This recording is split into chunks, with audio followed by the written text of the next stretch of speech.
Pai, do Filho e do Espírito Santo. Amém. Meu Senhor e meu Deus, creio firmemente que estás aqui, que me vês, que me ouves.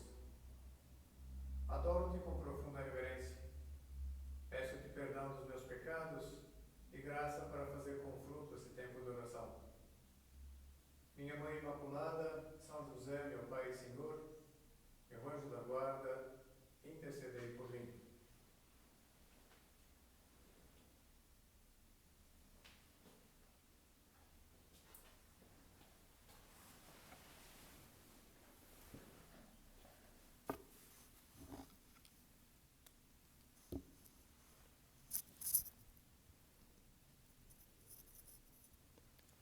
Trouxe aqui o recorte de uma matéria da Folha de São Paulo, de anos atrás.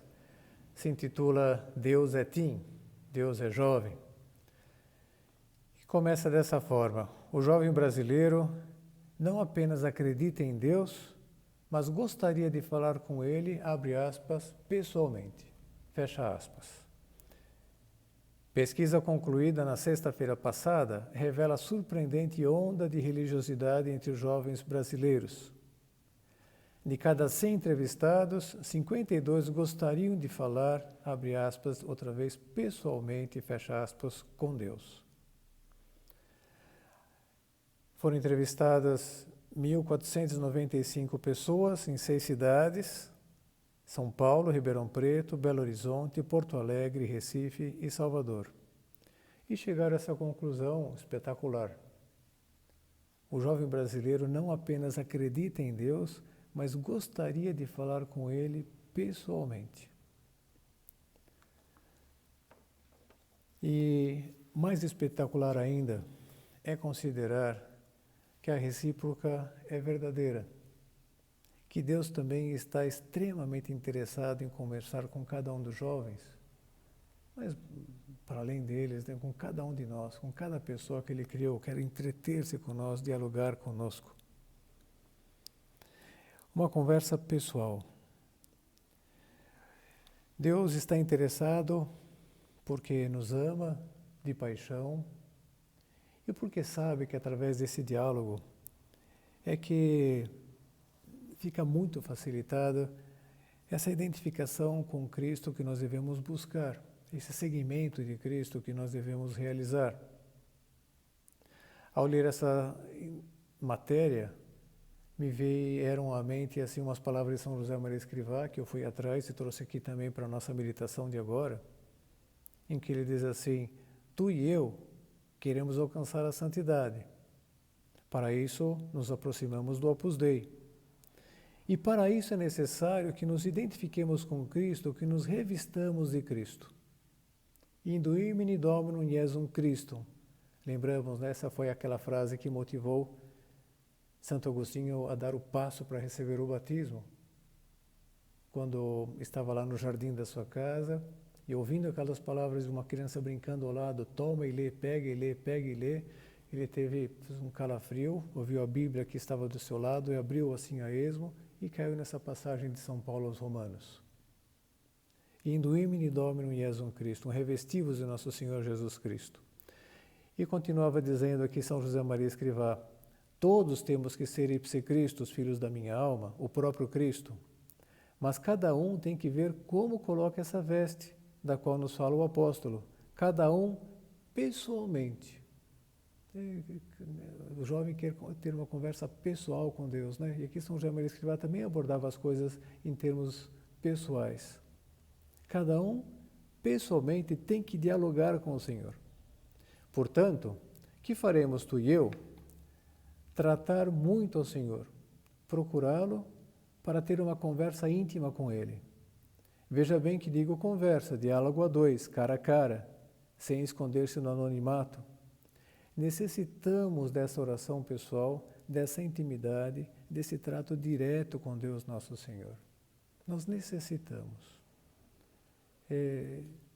Então, tratar muito ao Senhor, procurá-lo para ter uma conversa íntima com Ele, que procures a Cristo, que encontres a Cristo, que trates a Cristo, que ames a Cristo. De diferentes modos, São José Maria Escrivá ia fazendo essa proposta. Procurar, encontrar, tratar e amar. Vimos procurá-lo, ontem à noite vimos na Escritura, procurá-lo na Eucaristia, e agora vamos considerar procurá-lo na oração. A palavra entendida assim no sentido mais amplo, né? Procurá-lo no pão e na palavra, na Eucaristia, na Escritura, na oração. E a oração aqui então entendida não no sentido em que tantas vezes a gente decodifica quando ouve essa palavra, pensando no Pai Nosso, na Ave Maria, em fórmulas pré-estabelecidas, que sem dúvida nenhuma são espetaculares também. Aliás, o Pai Nosso foi o próprio Jesus Cristo que nos ensinou. A Ave Maria, metade dela é uma composição de uma saudação, né, do arcanjo Gabriel a Maria e depois a sua prima Isabel, ambas contidas no Evangelho de São Lucas. Então, espetaculares. Mas aqui, a proposta da oração aqui é entendida no sentido mais espontâneo, de um diálogo mesmo com Nosso Senhor, em que nós vamos conversar com Ele. Do quê? Conversar nosso respeito da nossa vida, nossas preocupações, nossos projetos, né? E conversar também a respeito dele, conversar a respeito do mundo, conversar a respeito das pessoas, tudo aquilo que compõe a nossa existência. Vai sendo, então, temas de diálogo com o Senhor. O Catecismo da Igreja Católica diz que a gente pode se servir de diferentes recursos, né, para esse diálogo com o Senhor, até para encontrar assuntos, se a gente não tem muito assunto. É uma propaganda antiga agora do outro jornal, né, do Estado de São Paulo, a gente lembra, né? Está sem assunto? Leia o Estadão. Então a gente pode encontrar assunto para conversar com Deus, se a gente está meio sem assunto. Para manter esse diálogo, podemos abrir a própria Bíblia, podemos abrir outro livro, né, algum livro espiritual, né, alguma biografia de um santo, algum documento do Papa. São todos livros inspiradores. Andei citando aqui várias vezes obras de São José Maria Escrivá, o livro Caminho, o livro Suco, o livro Forja.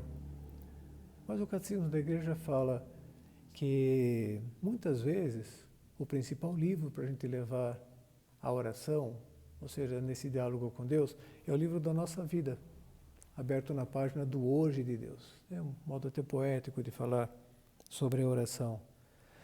Mas, dizia aqui São José Maria Escrivá, necessitamos dessa oração pessoal, dessa intimidade, desse trato direto com Deus Nosso Senhor. Como quem diz, que bom que o jovem também está sentindo necessidade desse trato pessoal, porque corresponde a algo que diz respeito a todos nós.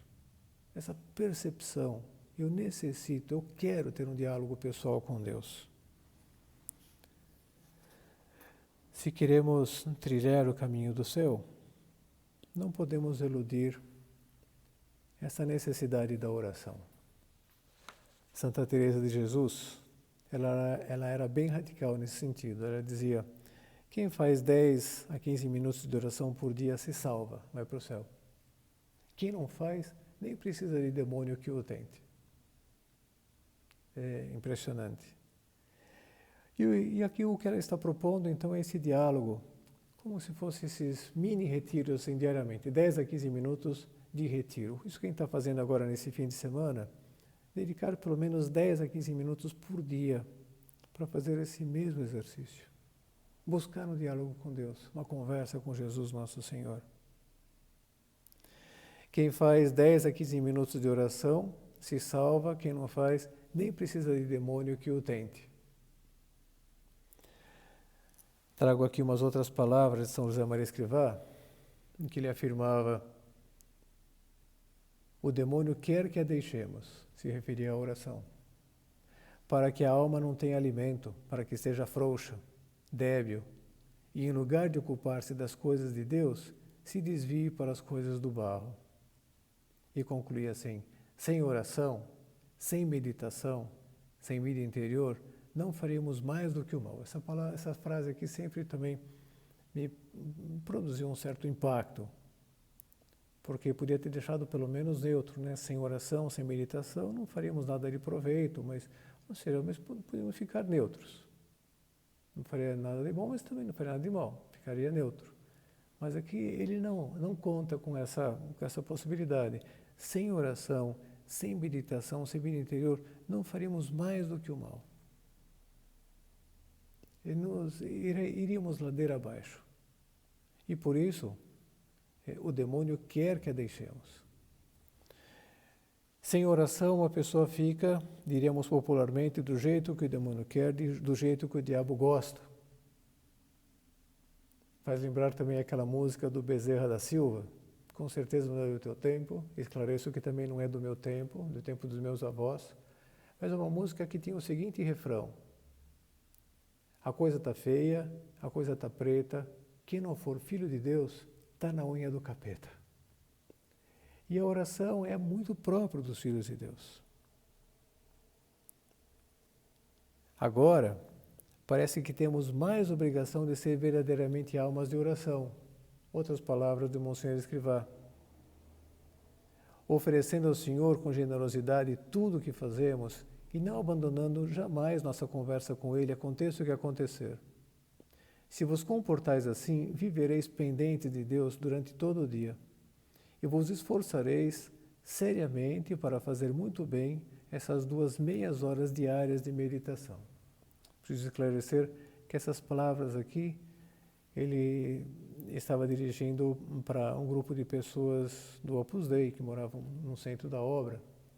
E os membros do Opus Dei temos como compromisso fazer 2 meias horas de oração por dia, meia hora de oração de manhã, meia hora de oração à tarde, ou pelo menos, quando a circunstância é muito difícil, fazer meia hora de oração por dia. Podemos ter dividido em 15 minutos de manhã, 15 minutos à tarde, mas nunca menos de meia hora por dia. Essa necessidade, a Santa Teresa não fazia essa proposta, dizia de 10 a 15 minutos por dia. Mas porque sem oração não daríamos conta, não teríamos energia suficiente para fazer tudo aquilo que Deus nos pede, para estar com o passo muito ajustado, muito acertado com os dele.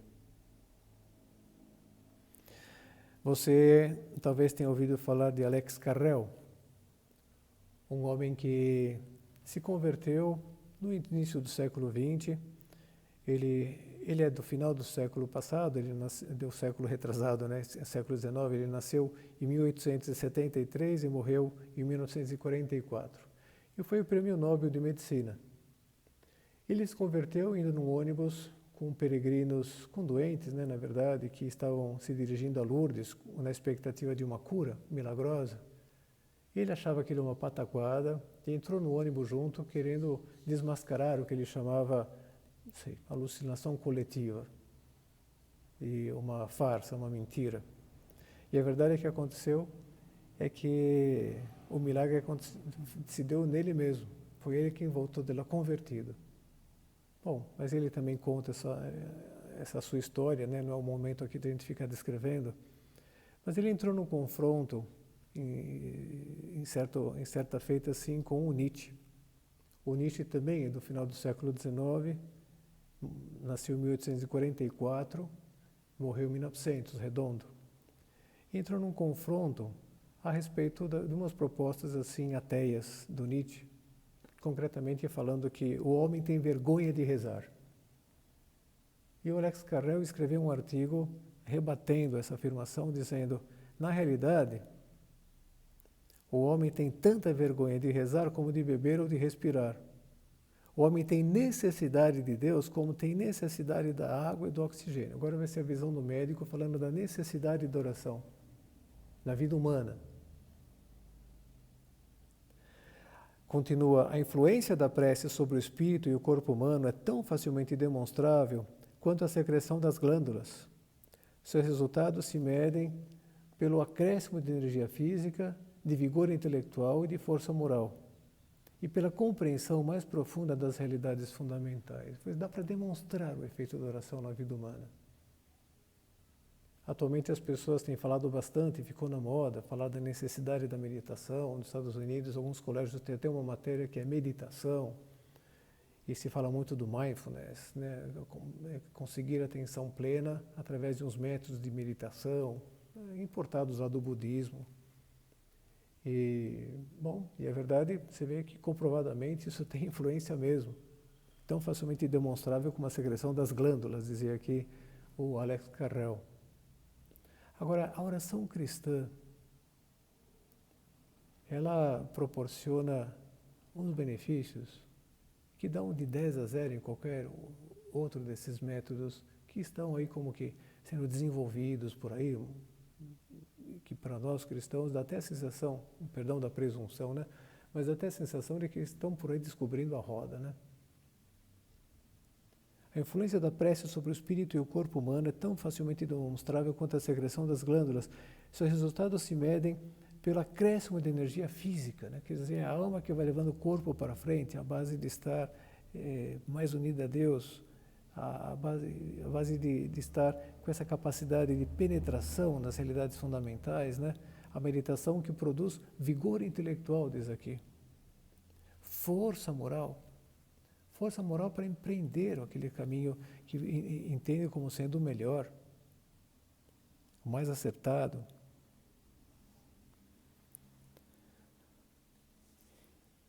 Dizem os autores espirituais que através da oração nós alinhamos o nosso desejo com o desejo de Deus. Inclusive quando a gente está seco, quando na nossa oração parece que a gente está sem assunto e simplesmente ficamos fazendo aquilo que considerávamos na meditação anterior, olhando para Jesus e Jesus olhando para nós. Santa Teresa dizia que isso aconteceu com ela muitas vezes. E que de vez em quando ela tinha que falar para Jesus, ela na capela lá do convento, olhando para Jesus no sacrário e dizer: Jesus, o banco que eu estou sentada está prestando mais atenção em você do que eu mesma. Mas eu vou continuar aqui. E continuava mesmo, né, fazendo oração. Porque a oração gera essa sintonia, essa ressonância com o querer de Deus para nós. E isso, no dizer Santo Agostinho, é o mais importante. O principal na oração é alinhar o nosso desejo com o desejo de Deus. E esse desejo se torna, assim, de certa forma, operativo. Não fica só num sentimento, não fica só numa boa intenção. E, através da oração, em primeiro lugar, Deus age em nós. Dá a impressão que não está acontecendo nada, mas Deus está agindo no nosso interior. Vai fazendo a sua obra em nós.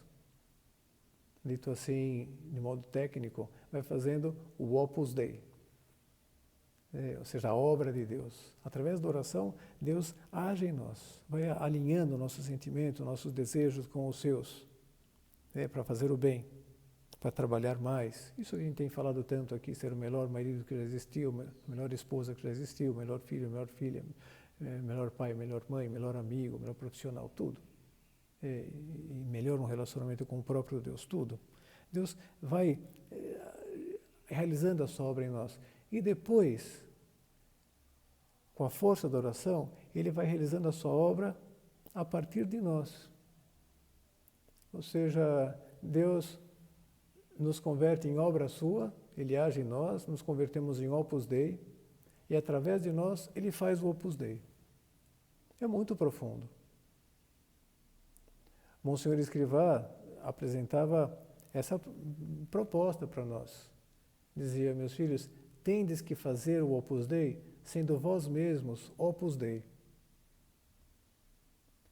O Papa Bento XVI escreveu um artigo sobre a oração quando São José Maria Escrivá foi canonizado em 2002. Um artigo que está publicado no Diário Oficial lá do Vaticano, Observatório Romano, no dia 10 de outubro de 2002. E todo ele começa assim: sempre me deixou assim intrigado o título que José Maria Escrivá deu para a obra que fundara, Opus Dei. Um título que me parece autobiográfico.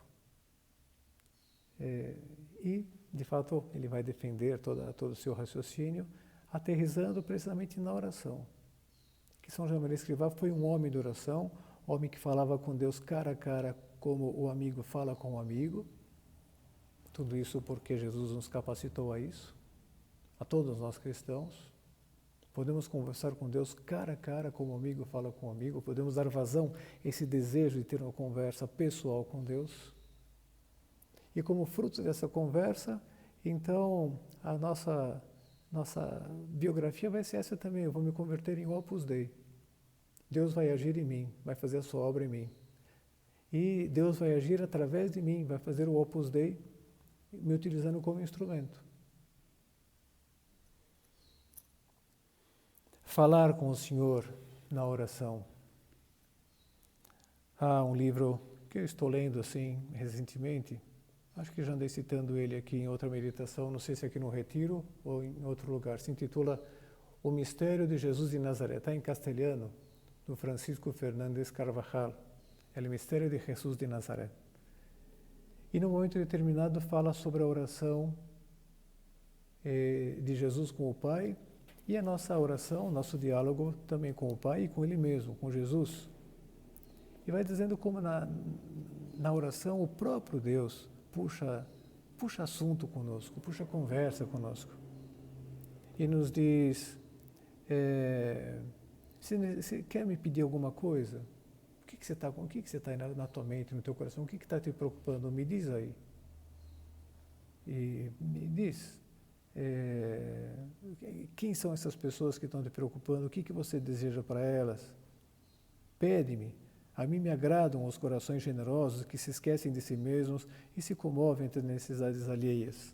Fala-me dos pobres, também dos pobres de afeto, de projetos, de esperança, aqueles que você quereria ajudar, aos doentes, os que você vê sofrer, aqueles que se extraviaram, que você quereria ver pelo bom caminho, de todos aqueles que ainda não me conhecem, mas já conhecem você, eles me interessam muito. Me conta, me fala sobre eles. Depois vai colocando mais perguntas assim, nos lábios de Cristo dirigidas a nós. E para você, você não necessita de nada? Me fala das tuas dúvidas, dos teus desconcertos, das tuas inquietações, das tentações que te assaltaram, e aquilo que você fez para vencê-las. Eu posso te ajudar. Conta comigo sempre, me invoca nesses momentos. E depois, como se Cristo se dirigisse a nós para dizer, me conta também os teus planos. No que você tem pensado, o que você mais deseja? Que coisas hoje te chamaram particularmente a atenção? Que sentimentos estremeceram o teu coração? Que coisas você deseja mais vivamente? Quais são os teus sonhos? Quais são os teus projetos? E ainda muitas vezes, como Jesus nos pergunta, o que acontece com você? Por que você está triste? Me conta aquilo que te dá tanta pena. O que é que te produziu isso? Quem é que te produziu isso? Vem aqui, se aproxima do meu coração, tantas vezes desprezado, e você vai encontrar consolo para as feridas que você hoje tem no teu. Conta-me tudo, e você vai ver que vai ser fácil você perdoar, você fazer o bem aos outros. E nos pergunta, do que você está com medo? Confia em mim, eu estou sempre do teu lado, eu vou com você a toda parte. E assim por diante. Um diálogo com Jesus, um diálogo com o Senhor. Da mesma forma que ele tinha com o Pai. É impressionante ver como os apóstolos aprenderam isso de Cristo. Aprenderam porque eles mesmos pediram isso para ele. Diz São Lucas no Evangelho, já desde a infância de Jesus, como Jesus Cristo ia crescendo em sabedoria, idade e graça diante de Deus e diante dos homens. E os apóstolos são desses homens que davam testemunho de como Jesus ia crescendo. E um crescimento contínuo. Eles experimentavam que convivendo com Cristo também eles iam crescendo. Agora, Cristo dava uns saltos de descontinuidade na curva do seu crescimento. E nesses saltos eles percebiam que estavam associados àqueles momentos que o Senhor dedicava a conversar com Deus, com o Pai, a fazer oração. E eles às vezes acordavam e Cristo já tinha madrugado, estava voltando de fazer oração. Ao conversar com o Pai, ao romper da aurora, os evangelhos dão vários testemunhos disso. E Cristo, na oração, ele decidiu quais iam ser os 12 apóstolos, ele já tinha 72 discípulos, mas na oração foi o que ele decidiu. Foi precisamente depois da oração que Jesus Cristo encarou aquilo que ele estava produzindo, uma versão assim tão grande, que era toda a sua paixão antes de morrer. Lembramos disso? Lá no Horto das Oliveiras? Ele também escolheu Pedro, Tiago e João. Da outra vez tinha levado os três para se transfigurar de glória diante deles no Monte Tabor. Agora chamou os três para o verem completamente desfigurado, porque estava medroso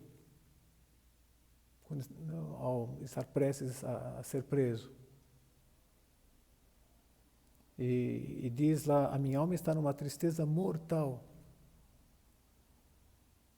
Ou seja, estava deprimido, né? Tristeza mortal.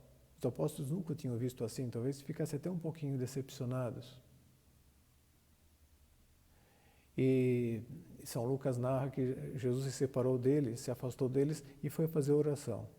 E estava apavorado, começou a apavorar-se, espécie de crise de pânico. Uma tensão tal que começou a transpirar gotas de sangue. Estava muito empequenecido. Mas ele sente a necessidade de se sobrepor e para isso recorre à oração. Vai se recolher para conversar com o Pai, para estar com o Pai. Depois de um tempo assim de conversa, volta para estar junto com os apóstolos e os encontra dormindo. E se queixa, mas não pudesse vigiar 1 hora comigo, vigiai e orai. Porque o espírito está pronto, mas a carne é fraca, senão vocês vão sucumbir. Me ajudem, me apoiem. E Cristo foi, ficou mais um tempo orando, voltou a eles de novo e os encontrou dormindo, deu outra bronquinha. E nisso chegou Judas com os outros soldados para prenderem Jesus. E a verdade é que os apóstolos ficaram impressionados, porque Jesus Cristo, que antes estava tão empequenecido, tão encolhido, tão medroso, apavorado, de repente se volta para aqueles soldados e diz: quem buscais? Jesus de Nazaré, sou eu. E eles esperavam alguma resistência, até ficam admirados, dão um passo para trás, você vê que o lugar é um pouco inclinado, porque vários até tropeçam e caem. E Jesus Cristo então volta a carga: quem buscais? Os apóstolos estão perplexos. Ele agora está completamente decidido, completamente determinado. O que aconteceu aí nesse? Ele estava agora tão empequenecido, agora está tão agigantado. O que aconteceu? A oração. Jesus Cristo ajustou o seu desejo, a sua vontade com o Pai. Aquilo, o Pai agiu na sua alma, humanamente falando, né? O colocou mais determinado, mais disposto. E agora ia agir através dele. Estava lá Jesus Cristo todo forte. E os apóstolos fogem. O Catecismo da Igreja Católica, na 4ª parte, ele está dividido em 4 partes. Na 4ª parte ele dedica vários pontos assim para falar da necessidade da oração na vida cristã. E tem um subtítulo assim, né, dentro do capítulo que é o combate da oração. Faz referência a essa passagem da vida do Senhor. E Jesus Cristo saiu vitorioso daquilo, foi com coragem e realizou então a vontade do Pai, porque tinha dedicado aquele tempo à oração. E os apóstolos fugiram. E o Catecismo diz: a fuga dos apóstolos se deu porque eles antes tinham fugido da oração, se deixaram dormir. Se nós queremos de fato não fugir diante daquilo que é mais custoso na nossa vida, tendo comprometido esses nossos propósitos, temos que formular mais esse: dedicar 10 a 15 minutos para fazer oração, para fazer esses mini retiros diariamente. Nos veremos como Jesus Cristo, sempre revestidos da força do alto, assim revestidos do Espírito Santo. Era isso que acontecia com ele. São Lucas narra, falando a respeito do batismo do Senhor, só cita essa passagem e a gente termina a nossa meditação. Falando a respeito do batismo do Senhor, que quando todo mundo estava sendo batizado lá por São João Batista, Jesus vai estar começando a sua vida, essa manifestação como quem ele é, como Redentor, a chamada vida pública. Jesus então entra na fila também para se batizar.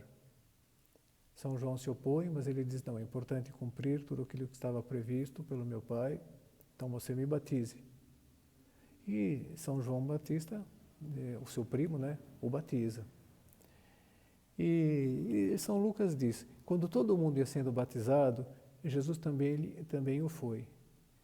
E estando ele em oração, desceu o Espírito Santo em forma de pomba e se ouviu a voz do Pai que dizia, este é meu Filho muito amado, em quem tenho todo o meu apreço. É a primeira vez que o Pai quebra o silêncio. A segunda vez foi lá no Monte Tabor, que a gente já meditou várias vezes. É a primeira vez. Esse é meu Filho muito amado.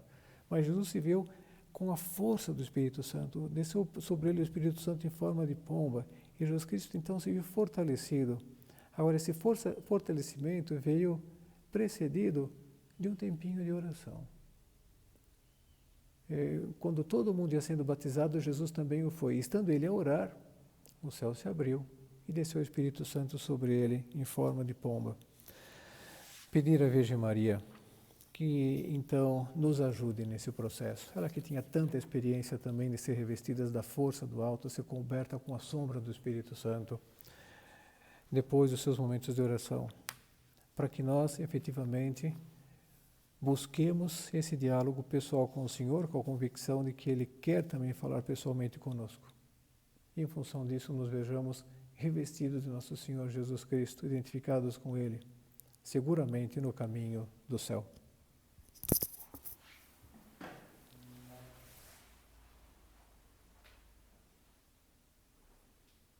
Dou-te graças, meu Deus, pelos bons propósitos, afetos e inspirações que me comunicaste nessa meditação. Peço-te ajuda para os pôr em prática. Minha Mãe Imaculada, São José, meu Pai e Senhor, meu anjo da guarda,